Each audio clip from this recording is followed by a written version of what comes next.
The wind screamed through the Vermont hills, a banshee's wail that shook the ancient oaks surrounding St. Agnes Convent. Perched on a rocky ridge overlooking the sleepy town of Willow Creek, the convent's stone walls stood resolute against the October storm, their grey faces scarred by decades of frost and time. Inside, the air was heavy with the scent of beeswax candles and old wood, a sanctuary of silence broken only by the creak of floorboards and the distant howl of the gale. To the townsfolk below, St. Agnes was a place of holiness, a beacon of faith in a world growing cynical. But to those who lived within its walls, it was something else, a place where shadows lingered too long and whispers carried secrets. Sister Mary Catherine knelt before the chapel's altar, her fingers tracing the smooth beads of her rosary. At 32, she was the eldest of the convent's youngest nuns, her face a study in quiet resolve. Her dark hair, tucked beneath her veil, had once been her pride. Now it was a sacrifice, like so much else. She prayed for strength, for the grace to silence the doubts that had begun to gnaw at her soul. The convent was her refuge, a shield against the chaos of the world she'd left behind, a world of broken promises and a father's fists. But lately, the stone walls felt less like protection and more like a tomb. "Hail Mary, full of grace," she murmured, her voice barely audible above the storm. The crucifix above the altar loomed, its wooden Christ gazing down with hollow, accusing eyes. Mary Catherine shivered, though the chapel was warm. She'd felt it for weeks now, an unease, like a shadow moving just beyond her sight. She told herself it was fatigue, the weight of her duties, but the feeling persisted, growing sharper with each passing day. "Sister Mary," a voice hissed from the doorway. Mary Catherine started, her rosary slipping through her fingers. "Sister," Theresa stood silhouetted against the flickering candlelight, her habit slightly askew, her dark eyes glinting with something between defiance and fear. At 28, Theresa was the convent's rebel, a woman whose sharp tongue and restless spirit clashed with the vows of obedience she'd taken. She'd joined St. Agnes 3 years ago, fleeing a life of petty crime and a family that had disowned her. Faith had saved her, she said. But Mary Catherine suspected it was more about escaping than embracing. "You're praying again," Theresa said, stepping into the chapel. Her voice was low, almost mocking. "Don't you ever get tired of it?" "Faith is my anchor," Mary Catherine replied, though the words felt rehearsed. She picked up her rosary, clutching it like a lifeline. "What brings you here so late, Theresa?" Theresa hesitated, glancing over her shoulder as if expecting someone to follow. "Something's wrong. Agnes hasn't come back from the garden. I saw her talking to Father Benedict earlier, and now she's gone." Mary Catherine's stomach twisted. Sister Agnes, barely 20, was the youngest of them, her wide blue eyes and soft voice a reminder of the innocence they'd all lost. She'd arrived at St. Agnes a year ago, a farmer's daughter from upstate New York, drawn to the convent by a vision of the Virgin Mary, or so she claimed. Mary Catherine had doubted the story at first, but Agnes's sincerity was undeniable. She was fragile, though, too trusting for a place like this. "She's probably lost in prayer," Mary Catherine said, standing. Her voice was steady, but her heart wasn't. "Let's find her." The 2 nuns stepped into the cloister, where the storm raged beyond the arched windows. Rain lashed the glass, and thunder rumbled like the voice of an angry god. The convent felt alive, its stone corridors humming with a restless energy. They passed the refectory, where a single candle burned on the long oak table, casting shadows that danced like spectres. Sister Clare, the elderly nun who kept the convent's records, sat in her usual corner, her frail form hunched over a leather-bound ledger. At 70, Clare was a fixture at St. Agnes, her memory a living archive of the convent's history. Her hands trembled as she wrote, and her eyes, clouded with age, flicked up to meet Mary Catherine's. "Be careful, dears," Clare murmured, her voice barely audible. "The night is restless." Mary Catherine forced a smile. "We're just looking for Agnes, sister. She'll be fine." Clare's gaze lingered, heavy with unspoken thoughts. "Mind the garden," she said, returning to her ledger. "The earth keeps secrets." Theresa snorted softly, but Mary Catherine felt a chill. Claire's cryptic warnings were nothing new, but tonight they carried weight. The two nuns continued. Down the corridor, their footsteps echoing in the stillness. The convent was small, housing only 12 nuns and Father Benedict, the priest who oversaw their spiritual lives. He was a man of contradictions, charismatic yet distant, devout yet strangely worldly. Mary Catherine had always found his sermons inspiring, but lately, his gaze lingered too long, his smiles too sharp. The garden lay at the rear of the convent, a walled enclosure filled with rose bushes and herb beds. It was Agnes's favourite place, where she spent hours tending the flowers, her hands stained with earth. Tonight, the garden was a battleground, the storm tearing at the roses and churning the soil into mud. Mary Catherine pulled her cloak tighter, the wind biting through her habit. "Agnes!" she called, her voice swallowed by the gale. Theresa cupped her hands around her mouth. "Agnes, where are you?" No answer came, only the relentless howl of the wind. Mary Catherine's eyes scanned the garden, catching on the gardener's shed at the far end. Its wooden door was ajar, swinging lazily in the storm. A prickle of dread ran down her spine. "Theresa, stay here," she said, starting toward the shed. "Like hell I will," Theresa muttered, following close behind. The shed was small, its interior cluttered with rusted tools and sacks of fertilizer. A lantern hung from a nail, its flame flickering wildly, casting long shadows across the dirt floor. The air was stale, tinged with something metallic. Blood, Mary Catherine realized with a jolt. Her breath caught as she stepped inside, her eyes darting to the corners. "Agnes!" she whispered.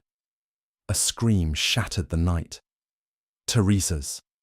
Mary Catherine spun around, her heart pounding. The garden was empty. Theresa was gone. "Theresa!" she shouted, stumbling back into the storm. Rain stung her face, and the wind mocked. Her, carrying faint, anguished cries that seemed to come from everywhere and nowhere. Panic seized her. She ran through the garden, calling their names, her habit snagging on the rose bushes. Thorns tore at her hands, drawing blood, but she barely noticed. The convent loomed behind her, its windows dark and unyielding. She pounded on the back door, her fists slick with rain and blood. "Father Benedict! Someone, help!" The door creaked open, and Father Benedict stood there, his tall frame filling the doorway. At 45, he was handsome in a severe way, his dark hair streaked with grey, his blue eyes piercing. His cassock was pristine, despite the storm, and his expression was one of calm concern. "Sister Mary Catherine, what's wrong?" "They're gone," she gasped, her voice breaking. "Agnes and Theresa. They were in the garden, and now they're gone." Father Benedict's eyes narrowed, but his voice remained steady. "Gone? In this storm? Come inside, child. Tell me everything." Mary Catherine followed him into the kitchen, her body trembling. The room was warm, the scent of bread lingering from supper, but it offered no comfort. She recounted the night's events, the search for Agnes, the shed, Theresa's scream. Father Benedict listened, his hands clasped, his face unreadable. When she finished, he sighed, rubbing his temples. "They must have run away," he said. "It happens, Mary Catherine. Young women take vows they can't keep. The world tempts them, and they falter." "Run away?" Mary Catherine's voice rose, sharp with disbelief. "Theresa maybe, but Agnes, she was devoted, and in this storm. Father, something's wrong." Father Benedict's gaze hardened, a flicker of something, anger perhaps, crossing his face. "Do not question me, sister. I'll notify the police. Go to your cell and pray for their souls." Mary Catherine wanted to argue, but the weight of his authority silenced her. She nodded, her hands clenching the rosary in her pocket.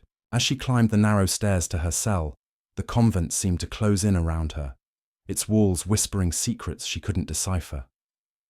Morning broke with a sky bruised purple and grey, the storm's aftermath leaving the grounds sodden and torn.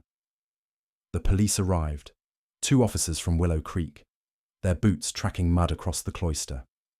They searched the garden, the shed, the surrounding woods, but found nothing. No footprints, no signs of struggle. The shed was clean, the metallic scent gone, as if it had never been. Father Benedict stood by, his face a mask of sorrow, repeating his story. The nuns had fled, abandoning their vows. Sister Claire watched from the refectory window, her ledger open but untouched. They didn't run, she whispered to herself, her voice trembling. I saw them in my dreams, pale as death, standing in the garden. The police left by noon, promising to file a report, but offering little hope. Runaways, they said, were common, even among nuns.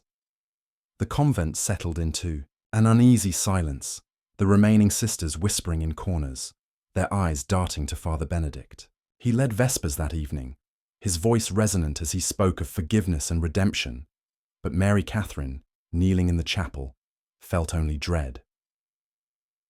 That night, alone in her cell, she dreamt of the garden. 3 figures stood among the roses, their habits white and glowing, their faces hidden. They reached for her, their hands cold as ice, and a voice, Theresa's, whispered, "Find us." Mary Catherine woke with a scream, her heart pounding. The convent was silent, but the air felt heavy, charged with something unseen. She clutched her rosary, praying for dawn, but sleep never returned. Days passed, and the convent resumed its routines, but the absence of the 3 nuns was a wound that refused to heal. Mary Catherine took over Agnes's duties in the garden, her hands trembling as she pruned the roses. The shed remained locked, Father Benedict's orders, and she avoided it, though its shadow seemed to follow her. Theresa's cell, once cluttered, with forbidden books and sketches, was stripped bare, as if she'd never existed. Agnes's rosary, left on her bedside table, was the only trace of her, its beads glinting in the dim light. Sister Claire grew quieter, her dreams more vivid. She spoke of them to no one but wrote in her ledger, her handwriting shaky. The garden weeps. Their voices call from the earth. Mary Catherine caught her once, staring at the garden from the cloister, tears streaming down her wrinkled face. "They're still here," Claire said, her voice breaking. "I feel them." Mary Catherine wanted to believe it was grief, but the convent felt different now. The candles flickered without wind, and footsteps echoed in empty corridors. At night, she heard whispers, faint, anguished cries that seemed to come from the walls. She prayed harder, but her faith wavered, eroded by the growing certainty that something terrible had happened. Father Benedict, meanwhile, seemed untouched by the loss. He led Mass with his usual fervour, his sermons filled with warnings about temptation and sin. But Mary Catherine noticed small things, a nervous tick in his jaw, a glance toward the garden, a sharpness in his tone when anyone mentioned the missing nuns. She began to watch him, her suspicion a quiet flame. One evening, a week after the disappearance, she found herself in the library, searching for answers. The convent's collection was small, mostly theological texts, but she hoped for something, a record, a clue. As she scanned the shelves, a book fell, landing open at her feet. It was Claire's old ledger, its pages yellowed. A single entry caught her eye, dated the night of the storm. "The shepherd leads, but the flock is lost. Beware the wolf in holy robes." Mary Catherine's breath caught. She closed the book, her hands shaking, and returned it to the shelf. The words burned in her mind, a warning she couldn't ignore. By month's end, the town of Willow Creek had moved on, the nuns' disappearance, relegated to gossip. St. Agnes Convent stood as it always had, a silent sentinel on the ridge. But inside, the air grew heavier, the shadows deeper. Mary Catherine prayed each night, her rosary worn from use, But her dreams were haunted by the garden, by 3 figures in white, their voices pleading. She didn't know it then, but the truth lay buried beneath the roses, waiting for the earth to speak. 12 years would pass before the garden's secrets surfaced, before the convent's silence was broken by screams, not of fear, but of justice. The autumn of 1977 faded into a bitter winter, and St. Agnes Convent settled into a heavy silence. The disappearance of Sisters Mary Catherine, Theresa, and Agnes left a wound that refused to heal, though life within the stone walls marched on, with the relentless rhythm of prayer and duty. The townsfolk of Willow Creek, 5 miles down the winding road, spoke of the missing nuns in hushed tones, their gossip tinged with pity and suspicion. Some said the women had fled to the city, seduced by the freedoms of a changing world. Others whispered darker tales, of scandal, of sin, of a convent hiding secrets behind its holy facade. But as months turned to years, the story faded, buried, beneath the weight of time and indifference. Inside St. Agnes, the silence was louder. The remaining 9 nuns, led by Father Benedict, clung to their routines. Lauds at dawn, vespers at dusk, hours of silent labour in the kitchen, library, or garden. Yet the convent felt different, as if the air itself had thickened with unspoken questions. The chapel's candles flickered without cause, and the corridors echoed with sounds that could not be explained. Soft footsteps, distant sighs, the faint clink of a rosary against stone. The nuns prayed harder, their voices rising in Latin to drown out the unease, but faith alone could not banish the shadows. Sister Clare, now 72, bore the weight of those years most heavily. Her role as the convent's chronicler had once been a source of pride, her ledgers a meticulous record of baptisms, vows, and deaths. But since the disappearance, her writing had changed. Her entries grew cryptic, filled with fragmented thoughts. The garden mourns. Their voices linger in the roses. She dreamt often of the 3 nuns, their faces pale and pleading, standing beneath a blood-red moon. By candlelight she wrote of these visions, her hands trembling, though she shared them with no one. To speak of such things was to invite doubt, and doubt was a crack through which the devil could slip. Father Benedict, meanwhile, remained a pillar of strength, or so it seemed. At 45, he was still striking, his blue eyes sharp, his voice resonant during Mass. His sermons grew fiercer, warning of temptation, of the frailty of the soul. "We are tested," he would say, his gaze sweeping the chapel, "and only the steadfast endure." The nuns listened, their heads bowed. But some noticed small changes in him, a tightness in his jaw, a tendency to linger in the garden. His eyes darting to the locked shed. He forbade anyone from entering it, claiming it unsafe, and hired a groundskeeper from town to tend the roses instead. The garden itself became a place of quiet dread. Once Agnes's sanctuary, its rose bushes now seemed wild, their thorns sharper, their blooms too red. Sister Elizabeth, a middle-aged nun with a practical mind, took over its care, but she worked quickly, her eyes avoiding the shed. "It's just a garden," she'd mutter, though her hands shook as she pruned. The other nuns avoided it when possible, preferring the cloister's stone paths or the library's musty shelves. New nuns arrived over the years, replacing those who left or died. Sister Margaret, a stern woman from Boston, joined in 1979, her devotion rivaling Father Benedict's.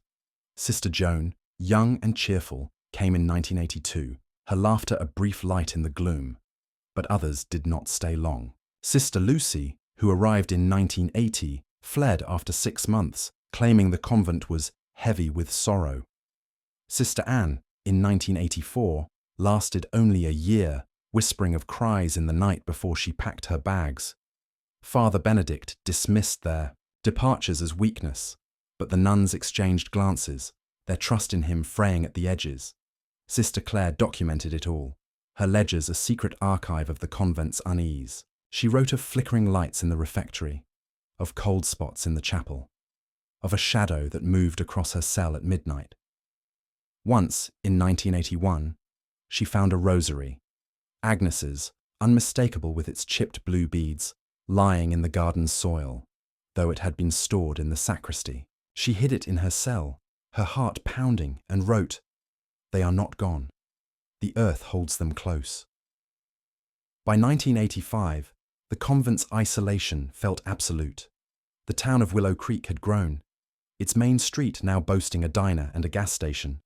But St. Agnes remained untouched, a relic of another time. The bishop visited rarely, satisfied with Father Benedict's reports of a thriving community. Yet the nuns' numbers dwindled, and those who remained grew gaunt, their faces etched with fatigue. Prayer sustained them, but it could not erase the feeling that something watched, something waited. Sister Elizabeth, practical as ever, tried to dismiss the unease. "It's an old building," she said one evening in the refectory, her voice firm. "Creaks and drafts, nothing more." But her words faltered when a candle snuffed itself out, plunging the room into shadow.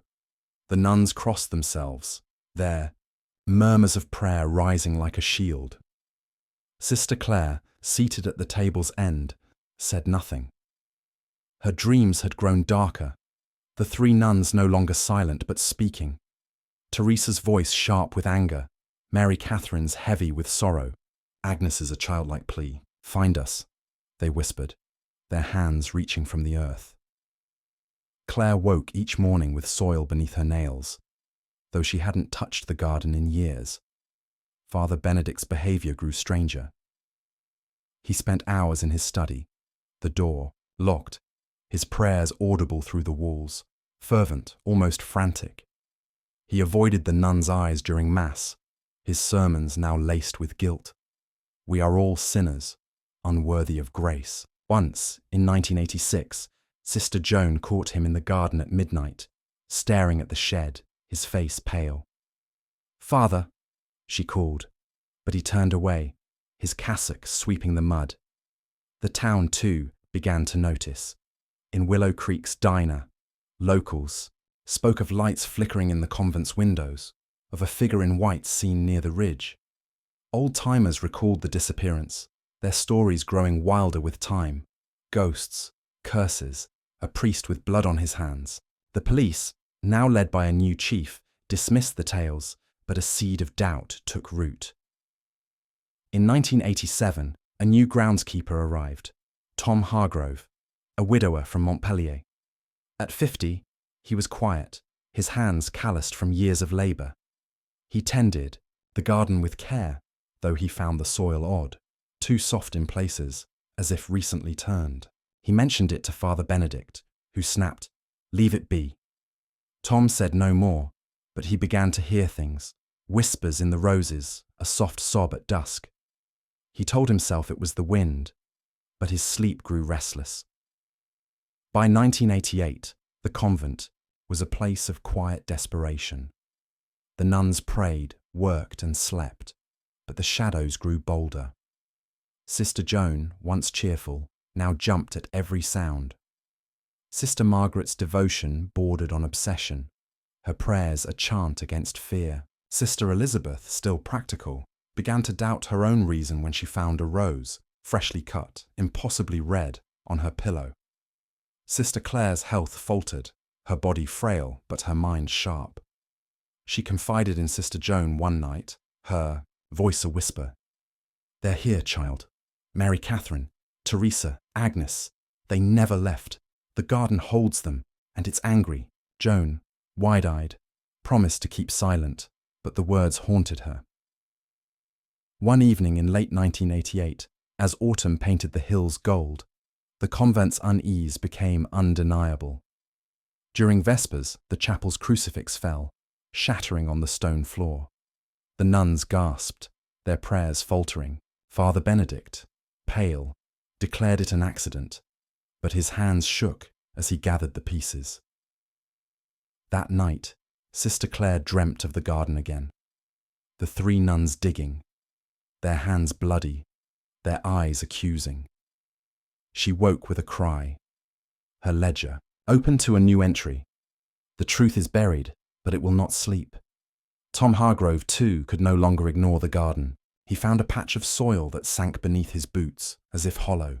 He marked it with a stone, his heart heavy, and resolved to speak to someone, anyone, but not Father Benedict. The silent years were ending.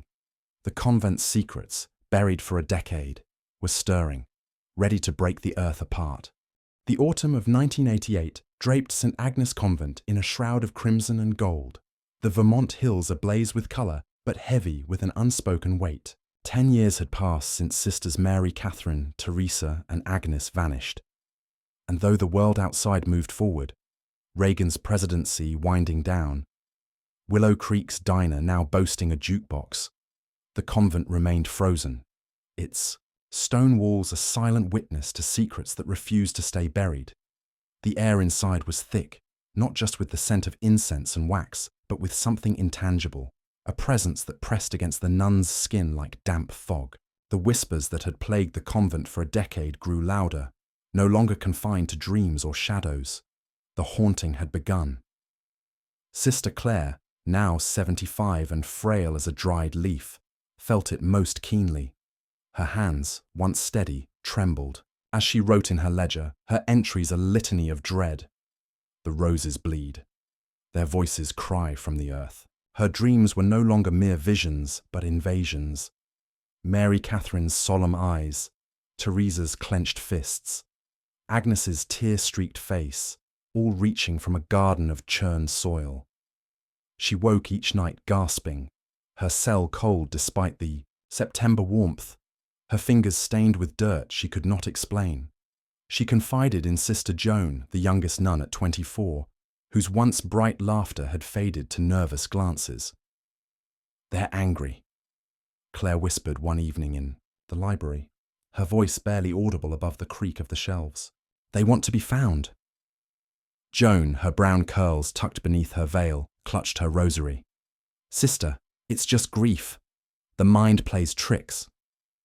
But her words lacked conviction. She'd seen things too. A shadow crossing the cloister. At midnight, a candle relighting itself in the chapel. A faint voice calling her name from the garden. She prayed for courage, but faith felt fragile in the face of such strangeness. The other nuns felt it too.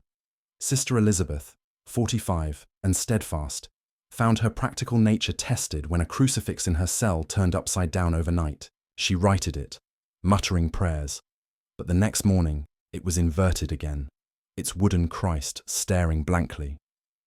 Sister Margaret, whose devotion bordered on fanaticism, spent hours in the chapel, her prayers a desperate chant against the unseen. Even the newer nuns, Sister Grace, who arrived in 1987, and Sister Ruth, a quiet 22-year-old who joined in early 1988, spoke of unease, of footsteps echoing in empty halls and a chill that followed them like a shadow. Father Benedict, now 52, maintained his grip on the convent, but cracks were showing. His sermons, once fiery, now carried a fevered edge, his warnings of sin and damnation laced with something personal, guilt perhaps, or fear. His blue eyes, once piercing, were bloodshot, and he spent long hours in his study, the door locked, his prayers a low, frantic murmur. The nuns noticed his absence from communal meals, his quick temper when questioned. Once, when Sister Grace asked about the locked shed in the garden, he snapped, "It's no concern of yours." His voice echoed, and the refectory fell silent. Tom Hargrove, the groundskeeper, felt the convent's weight too. At 51, his weathered face and calloused hands spoke of a life of labour, but his eyes held a quiet sorrow, the loss of his wife still raw after 5 years. He tended the garden with care, but the soil unnerved him. The patch he'd marked with a stone last spring sank further, as if the earth were hollow. At dusk, he heard whispers, soft, anguished, like a woman's voice carried on the wind. He told himself it was fatigue, but when he found a rose bloom snapped clean off and placed at the shed's door, he stopped dismissing it. "Something's wrong here," he muttered, glancing at the convent's dark windows. The town of Willow Creek, too, sensed the shift. At the diner, Locals swapped stories over coffee. Lights flickering on the ridge. A figure in white seen near. The convent's gate. A child claiming to hear cries from the woods. The new police chief, Daniel Harper, scoffed at the tales, but older residents remembered 1977, their whispers turning to Father Benedict. "Always seemed too smooth, that priest," said Old Man Carter, nursing a beer. "Something ain't, right up there." The turning point came in October 1988, when the bishop sent Father Daniel, a young priest from Burlington, to investigate. At 30, Daniel was earnest, his round face and wire-rimmed glasses giving him a scholarly air. The bishop had received letters, anonymous, written in a shaky hand, claiming disturbances at St. Agnes. "Check on Father Benedict," the bishop instructed. "Ensure the convent's peace." Daniel arrived on a crisp morning, his black sedan crunching up the gravel path. The convent loomed before him, its stone walls grim under a grey sky. Father Benedict greeted him with a tight smile, his cassock pristine, but his hands fidgeting. "Welcome, Father Daniel," he said, his voice smooth but strained. "We're honoured, though I assure you all is well." Daniel nodded, but his eyes caught the tension in Benedict's jaw, the way the nuns avoided his gaze during Vespers. Sister Ruth, the newest nun, felt a spark of hope at Daniel's arrival. Quiet and observant, she joined St. Agnes seeking solace after a childhood of neglect. But the convent's atmosphere weighed on her, doors creaking open at night, a faint smell of earth in her cell, a shadow that lingered in her peripheral vision. She'd found a rosary bead, blue and chipped, in the garden, though no one claimed it. She kept it hidden, sensing its importance. When she met Father Daniel, she saw a chance to speak, but Father Benedict's presence silenced her. The disturbances escalated. One night, during Compline, the chapel's candles snuffed out in unison, plunging the room into darkness. Sister Joan gasped, and Sister Margaret's prayers faltered. Father Benedict, leading the service, shouted, "Silence!" but his voice trembled. When the candles were relit, a single rose petal, blood red, lay on the altar, though the garden was locked. Father Daniel, seated in the back, noted it in his journal, his pen shaking. Sister Claire, too weak to attend Compline, lay in her cell, her dreams a torment. She saw the three nuns, their habits torn, their hands clawing at the earth. "Find us," they whispered, their voices a chorus of pain. She woke to find her ledger open. A new entry in her own hand. "The shed hides the truth. Dig." She stared, her heart pounding, unsure if she'd written it. Tom Hargrove, meanwhile, grew bolder. One evening he lingered in the garden, his shovel resting on the sunken patch. He pressed it into the soil, feeling a give that chilled him. A sound, like a sob, came from the shed.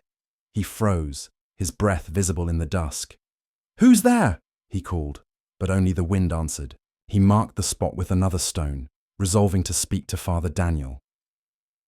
Sister Ruth, unable to sleep, began watching the garden from her cell window. One night, she saw a figure, white, fleeting, among the roses. Her heart raced, but she grabbed a lantern and slipped outside, her habit catching on thorns. The figure was gone, but she found footprints, small and bare, leading to the shed. She tried the door, locked as always, and whispered, "Agnes." A soft knock answered from within, and she stumbled back, her lantern falling. The next morning, she confided in Sister Claire. "I saw something," she said, her voice low, "in the garden, and I found this." She showed Claire the blue rosary bead. Claire's eyes widened. "It's hers," she whispered. "Agnes's. Keep it safe, child, and watch the garden." Father Daniel, too, began to see. During his nightly walks, he noticed shadows that moved against the moonlight, shapes that vanished when he turned. He heard whispers, names, pleas, carried on the wind. His journal filled with notes. The convent is troubled. Benedict is hiding something. He tried to speak to the nuns, Chien, but Father Benedict was always near, his presence a barrier. By late October, the convent was a powder keg. During Mass, a scream echoed from the garden. Sister Grace, who'd gone to fetch herbs, stood frozen, pointing at the shed. "They're there," she cried, her face pale. "I saw them." Father Benedict rushed out, his composure cracking. "Nonsense!" he shouted, but his eyes darted to the shed, his hands clenched. Father Daniel followed, his heart heavy. The garden was empty, but the air felt charged, as if the earth itself were breathing. He glanced at the shed, its door rusted, but locked. "What's in there, Father?" he asked. Benedict's face darkened. "Nothing. It's unsafe. Leave it be." But Daniel didn't believe him. That night, he wrote to the bishop, "St. Agnes is not at peace. I fear a great wrong has been done." The haunting had begun, and the truth, buried for a decade, was clawing its way to the surface. The winter of 1989 descended on St. Agnes Convent like a judgment. The Vermont hills cloaked in snow that glittered under a cold, unyielding moon. The convent, perched on its lonely ridge, seemed to shrink beneath the weight of the season, its stone walls no longer a sanctuary, but a prison for secrets that could no longer be contained. The disturbances that had plagued the convent for a decade, flickering candles, whispers in the dark, ghostly figures in the garden, had grown into something undeniable, a force that demanded reckoning. The nuns, once bound by faith and duty, now lived in fear, their prayers a fragile shield against the unseen. Father Benedict, the convent's shepherd, was unraveling, and the arrival of Father Daniel had set in motion a chain of events that would unearth the truth buried beneath. The roses. Father Daniel, now a year into his investigation, was a man changed. The earnest young priest from Burlington, with his wire-rimmed glasses and scholarly demeanour, had arrived in 1988 seeking answers to anonymous letters about disturbances. Now, at 31, his face was gaunt, his journal filled with accounts of shadows that moved without light and voices that spoke without form. He'd written to the bishop repeatedly, urging action, but the church moved slowly, wary of scandal. Daniel's faith, once unshakable, wavered in the face of St. Agnes's darkness, but his resolve held firm. He knew Father Benedict was hiding something, and the garden, locked shed and all, was the key. Sister Ruth, the young nun who'd joined in 1988, had become Daniel's quiet ally. At 23, her pale face and steady grey eyes belied a courage born of necessity. The convent's oppressive air had tested her from the start, but finding Agnes's chipped blue rosary bead in the garden had changed her. She'd confided in Sister Clare, now bedridden and frail at 76, who'd whispered, "The earth holds them." Ruth watched the garden nightly, her lantern casting shadows that seemed to dance with purpose. She'd seen the white figure again, fleeting and sorrowful, and heard the soft knock from the shed. She kept the rosary bead in her pocket, a talisman against fear, and began to suspect the truth Claire could not voice. Tom Hargrove, the groundskeeper, was no longer a bystander. The sunken patch of soil he'd marked with stones had become an obsession, its softness unnatural, its whispers undeniable. At 52, Tom was a man of few words, his grief for his late wife tempered by a need to do right. He'd spoken to Father Daniel in secret, sharing his unease about the garden and the shed's locked door. "It's not right," he'd said, his voice low. "Something's buried there." Daniel had nodded, his jaw tight, and promised to act. Father Benedict, meanwhile, was a man on the edge. His sermons had grown erratic, his warnings of sin now laced with desperation. "We are all guilty," he'd shouted during Mass, his blue eyes wild, his hands trembling. The nuns exchanged glances, their trust in him eroded by years of strangeness.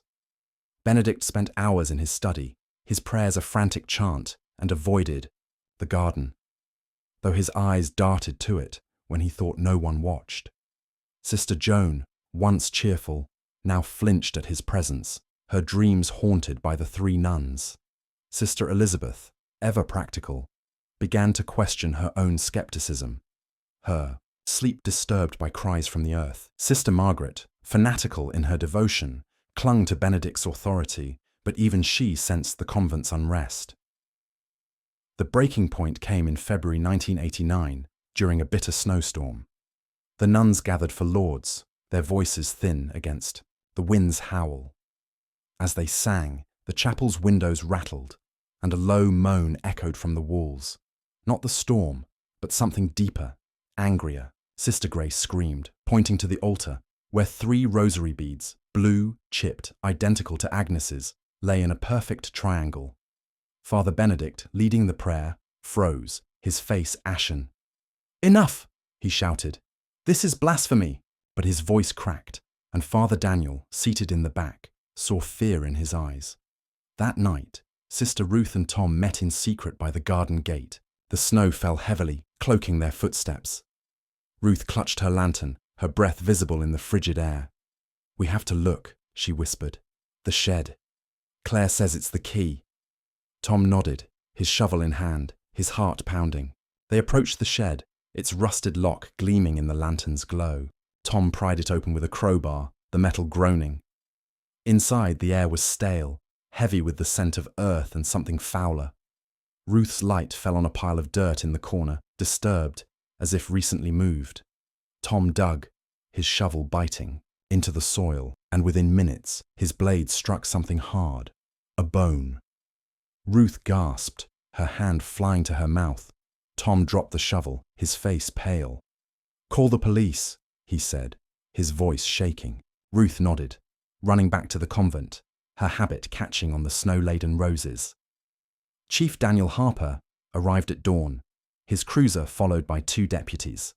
The storm had eased, leaving the convent eerily silent. Harper, a pragmatic man in his 40s, had dismissed the town's ghost stories, but Father Daniel's urgent call had changed his mind. The shed was cordoned off, and forensic teams from Montpellier were summoned. They dug carefully, unearthing 3 sets of remains, skeletons, wrapped in tattered habits, their bones bearing marks of violence. The air grew heavy, the nuns watching from the cloister, their prayers a low hum. Sister Claire, carried to a window by Sister Joan, wept silently, her ledger clutched to her chest. Forensic analysis confirmed the remains belonged to Sisters Mary, Catherine, Theresa, and Agnes. The cause of death was clear: blunt force trauma, with evidence of sexual assault. The nuns' habits, preserved in the cold Vermont soil, bore traces of blood and hair, some matching Father Benedict. The shed's floor revealed scratches, as if someone had clawed at it in desperation. Harper's team searched Benedict's study, finding a hidden journal, pages torn, but enough remained to damn him. Entries from 1977 spoke of temptation and cleansing sin, their tone obsessive, unhinged.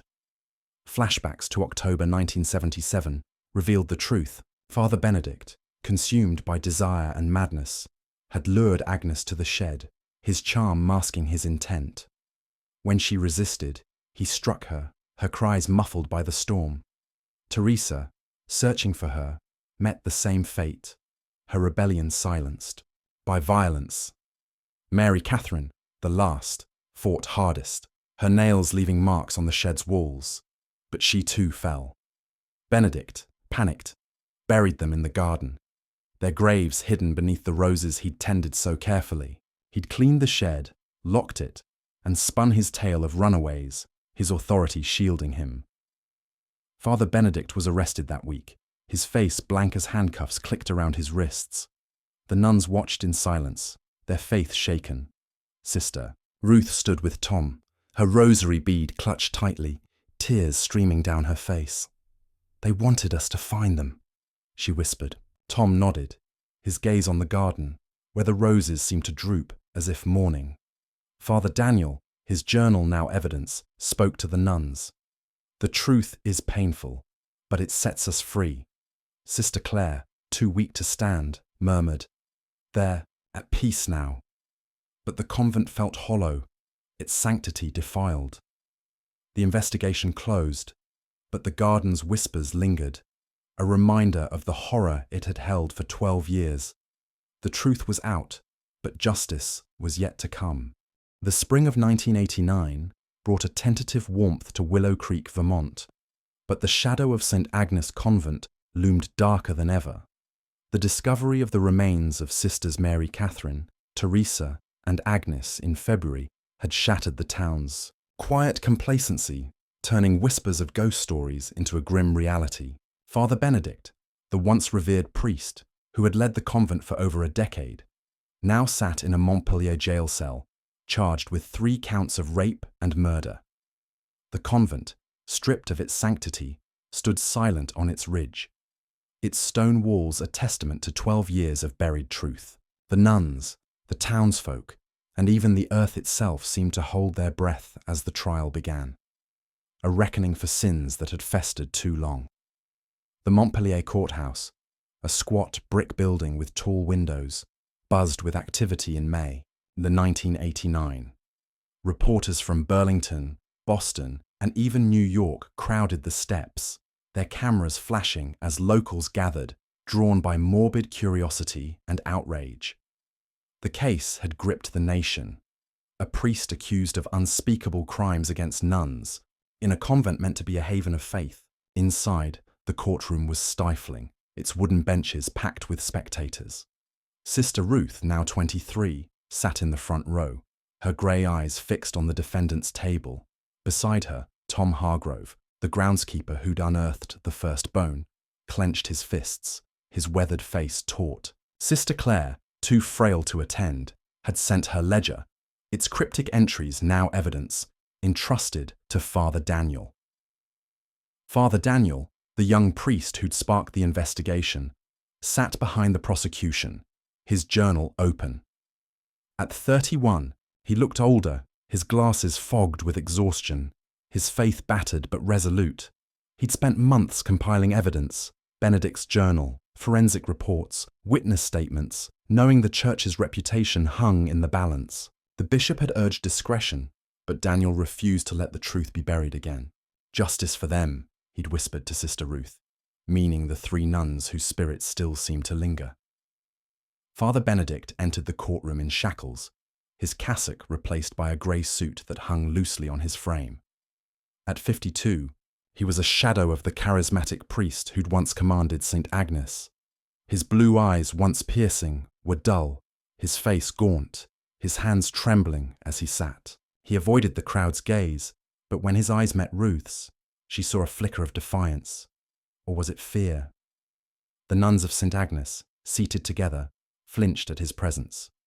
Sister Joan, her face tear-streaked, clutched Sister Elizabeth's hand.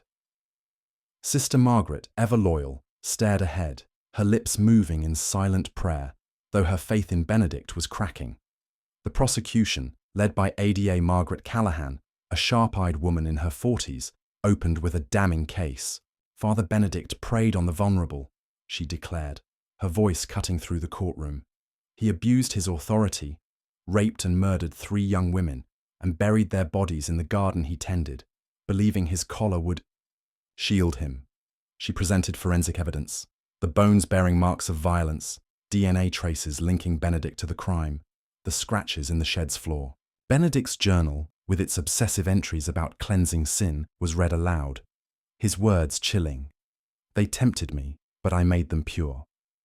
The defense, a court-appointed attorney named Robert Klein, argued Benedict's innocence, claiming the evidence was circumstantial. A priest devoted to his flock, Klein said, slandered by a town eager for scandal. But his words rang hollow, undermined by the weight of testimony. Sister Ruth took the stand first, her voice steady despite her trembling hands. She recounted finding Agnes's rosary bead, the footprints in the garden, the knock from the shed. I saw a figure in white, she said, her eyes on Benedict. I heard their voices. The defense tried to dismiss her as fanciful, but her sincerity swayed the jury. Tom Hargrove followed, his gruff voice breaking as he described the sunken soil, the bone his shovel struck. I knew it was wrong, he said. The garden felt alive, like it was screaming. Sister Clare's ledger, read by Father Daniel, was a turning point. Her entries, spanning 12 years, chronicled the convent's unease, flickering lights, cries in the night, dreams of the three nuns. "The earth holds them," she'd written in 1988, her words haunting. The jury mostly, locals, shifted uncomfortably, many familiar with Willow Creek's ghost stories. Townsfolk testified too.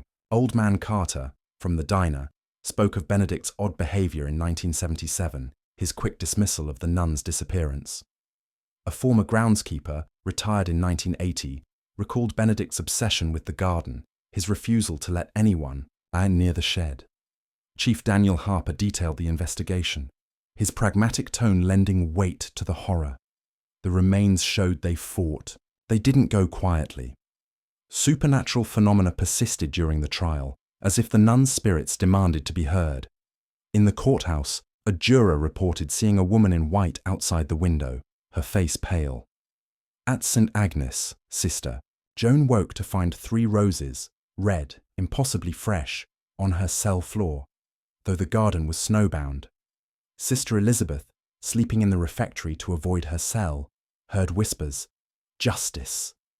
She prayed, her skepticism gone, but sleep eluded. Her Father Benedict took the stand against Klein's advice, his voice low but defiant. "I am a man of God," he said, his eyes scanning the jury.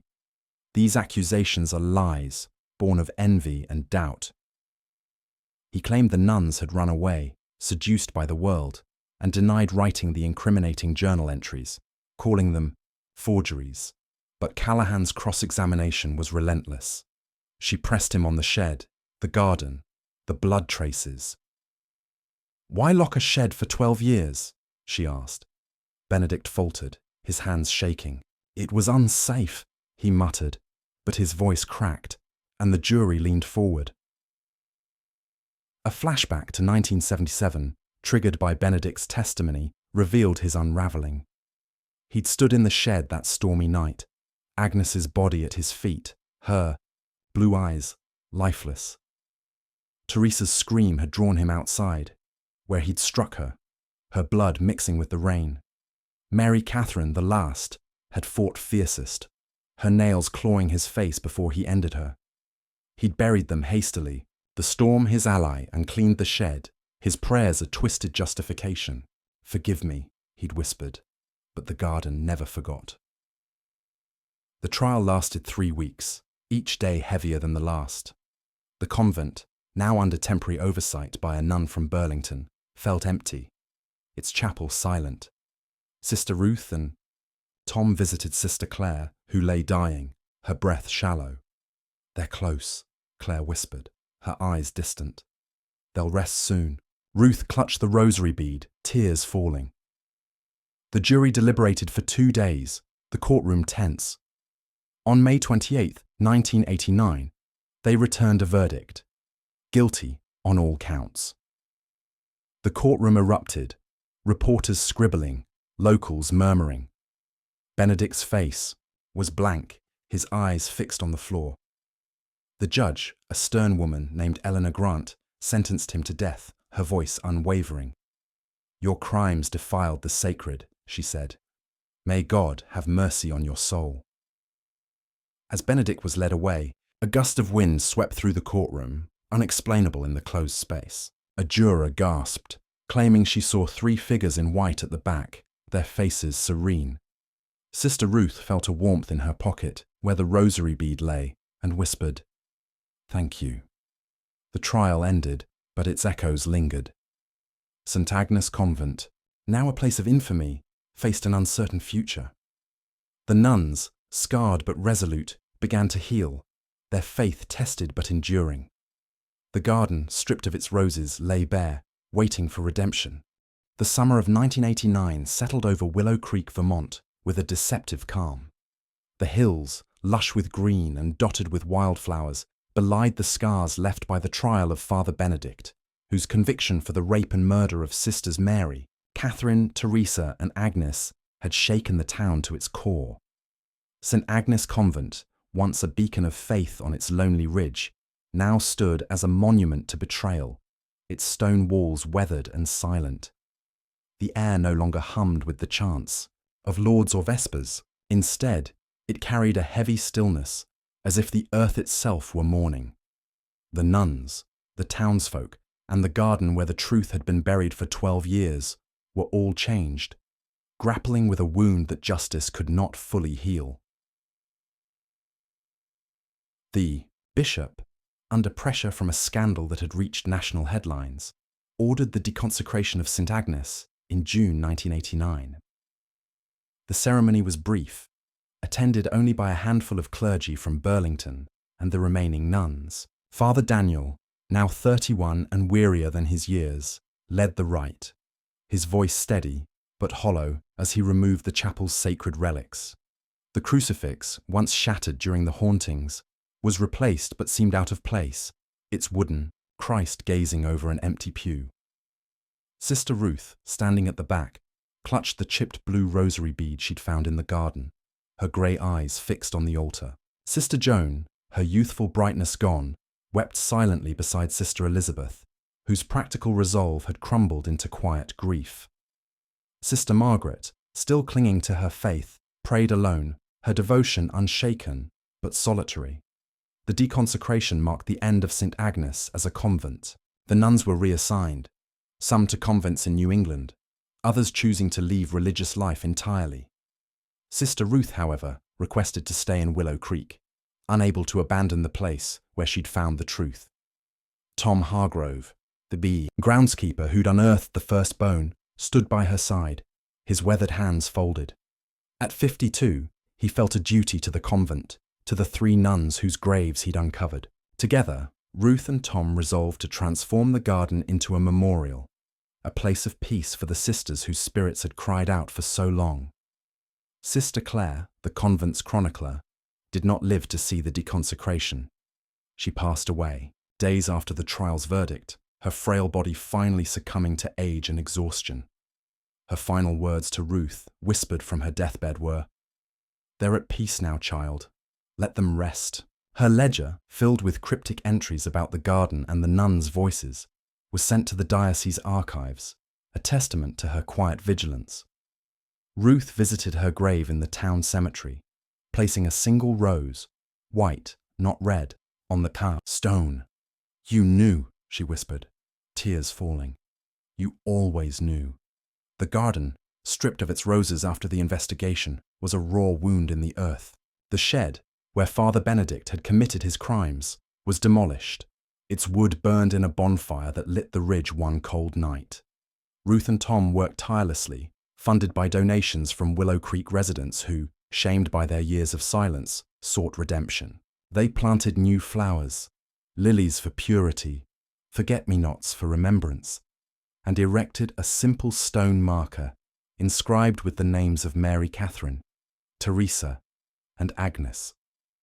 "Beloved sisters, found at last," it read, a quiet acknowledgement of their suffering. The town, too, sought to heal. At the Willow Creek diner, gossip about ghosts gave way to discussions of justice, though some still whispered of curses. Old Man Carter, a regular, hung a photograph of the 3 nuns taken in 1976 on the diner's wall, a reminder of what was lost. Chief Daniel Harper, now a local hero, spoke at a town meeting, urging unity. "We failed them once," he said, his voice firm. "Let's not fail their memory." The townsfolk nodded, some in tears, others in silence, their faith in the church shaken, but their resolve to move forward intact. Father Benedict, awaiting execution on death row, became a distant figure, his name rarely spoken. His appeals dragged on, but the evidence, DNA, his journal, the nun's testimony, was overwhelming. In his cell, he wrote letters to the bishop, claiming repentance, but they went unanswered. The convent's former residents refused to speak his name, as if to erase him from their history, yet his shadow lingered, a reminder of the fragility of trust. Supernatural echoes persisted, subtle but undeniable. Ruth, living in a small cottage near the former convent, woke one night to find her window open, a faint scent of roses in the air. She clutched the rosary bead, her heart racing, but felt no fear, only peace. Tom, working in the memorial garden, found 3 lilies blooming out of season, their petals glowing under the moonlight. He knelt, his hands in the soil, and whispered, "Rest now." In the town, a child claimed to see 3 women in white walking the ridge, their faces serene before they vanished into the trees. Father Daniel, preparing to leave for a new parish, visited the memorial one last time. The garden was quiet, the lilies swaying gently. He prayed, his journal now closed, its pages filled with the story of St. Agnes. "You're free," he said, addressing the sisters he'd never met but felt he knew. As he turned to leave, a breeze carried a soft sound, like a sigh or a "thank you," and the lilies seemed to nod. By autumn, the convent was abandoned, its windows boarded, its gates locked. The diocese planned to sell the land, but buyers were scarce, deterred by its history. Ruth and Tom, now friends bound by their shared mission, maintained the garden, their work a quiet act of defiance against the past. The townsfolk visited, occasionally leaving flowers or prayers, their guilt easing with time. On the anniversary of the discovery, October 1989, Ruth stood in the garden at dusk, the stone marker gleaming. She placed the blue rosary bead at its base, her fingers lingering. "You're home," she said, her voice steady. That night, she dreamt of the 3 nuns, not pale or anguished, but radiant, standing among lilies, their hands linked. They smiled, and the garden bloomed around them, free of shadows. Willow Creek moved on, its scars fading, but never gone. The story of St. Agnes became a cautionary tale, a reminder to confront evil, to listen to the whispers of the truth. The sisters, once lost, were found, not just in their graves, but in the hearts of those who remembered them.